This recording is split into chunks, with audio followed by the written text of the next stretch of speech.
Hello বন্ধুরা, আমাদের channel সবাইকে স্বাগত জানাই। তো এই ভিডিওতে আমি রিভিউ করব দি কনজিউরিং লাস্ট রাইট। তো চলুন না সময় নষ্ট করে ভিডিওটি শুরু করা যাক।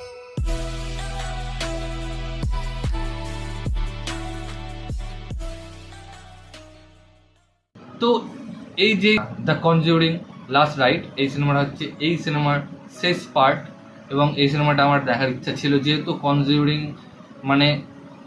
বলে নয়, এই সিনেমার যে ফ্র্যাঞ্চাইজটা রয়েছে কনজিউরিং, অ্যানাবেলা, হ্যাঁ, নান, মানে ভালো লাগে দেখতে।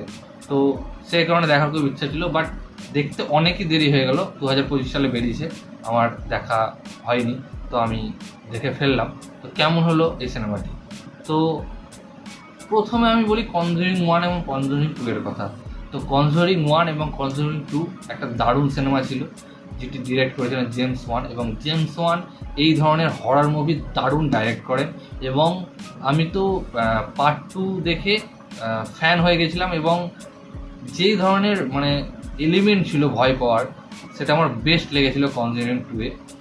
এবং 3 নম্বর পার্ট এবং 4 নম্বর পার্টটি ডিরেক্ট করেছেন মাইকেল চ্যাভেস, 4 নম্বর পার্টটি যে লাস্ট রাইট, এটাও তিনি ডিরেক্ট করেছেন। তো 3 নম্বর পার্ট আমার সব থেকে বাজে লেগেছিল এবং কোনো আমার ভয়ই পাইনি বলতে গেলে। আর এই 4 নম্বর পার্টটাও ঠিকঠাক একটা মুভি হয়েছে।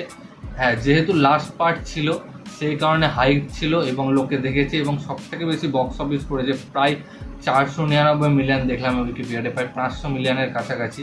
তো একটা হরার মুভির ক্ষেত্রে এটা একটা বিশাল একটা কালেকশন, যেহেতু এর ফ্র্যাঞ্চাইজ ভ্যালু রয়েছে এবং ওয়ার্নার ব্রাদার্স এবং জেমস ওয়ানের নাম যেহেতু জড়িয়ে রয়েছে, তারা এখন রাইটার প্রডিউসারের মধ্যে রয়েছে। বাট সিনেমাটা খুব একটা জমেনি, কোনো ভয়ের কোনো এলিমেন্ট সেরকম নেই। সেই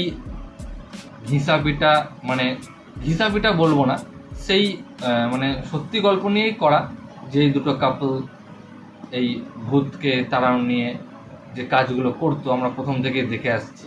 তো তাদের কাজ ঠিকঠাক, তারা অ্যাক্টিং সেই আগের মতোই করছে।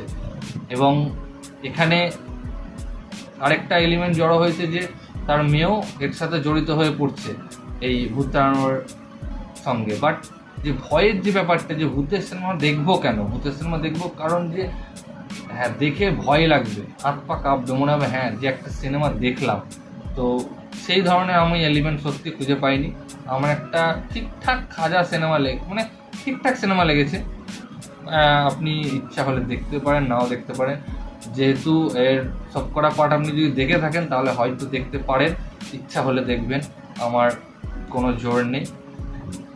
এবং এটাকে একটা ভালো এন্ডিং করে দেওয়া হয়েছে, কারণ এন্ডিং দেখে আপনি বুঝতে পারবেন যে এর কোনো পার্ট এর পরে বেরোবে না। আমি ভাবছিলাম যে ভূতের সিনেমা এমন করে, প্রত্যেকটা ভূতের সিনেমা এমন করে শেষ হয় যে কিছু একটা এলিমেন্ট তারা লাস্টে রেখেই দেয় যে পরের পার্টের জন্য। বাট এটা সত্যি এন্ড করেছে এবং কোনো এলিমেন্ট রাখিনি, এবং শেষটা বেশ ভালো। ভূতের সিনেমা জানেন তো হ্যাপি এন্ডিং হয় না কোনো সময়, তো এটা একটা হ্যাপি এন্ডিং হয়েছে। এবং সমস্ত কাস্ট 1, 2, 3, 4 সিনেমার যত কাস্ট রয়েছে সবাইকে শেষে আনা হয়েছে, জড়ো করা হয়েছে, এবং শেষের দিকে ঠিকঠাক এন্ডিং করা হয়েছে। তো এটা একটা ঠিকঠাক মোটামুটি সিনেমা। জিও হটস্টার এবং আমাজন প্রাইমে পেয়ে যাবেন, হিন্দিতে অ্যাভেলেবল রয়েছে। তো ভিডিওটা এতটুকুই গাইজ। ভিডিওটি ভালো লাগলে অবশ্যই ভিডিওকে লাইক, কমেন্ট, শেয়ার, আমার চ্যানেলটিকে সাবস্ক্রাইব করুন এবং আমাকে ইনস্টাগ্রামে ফলো করতে পারেন, লিঙ্ক আমি ডেসক্রিপশনে দিয়ে দেবো। ভিডিওটি দেখার জন্য থ্যাংক ইউ, ধন্যবাদ।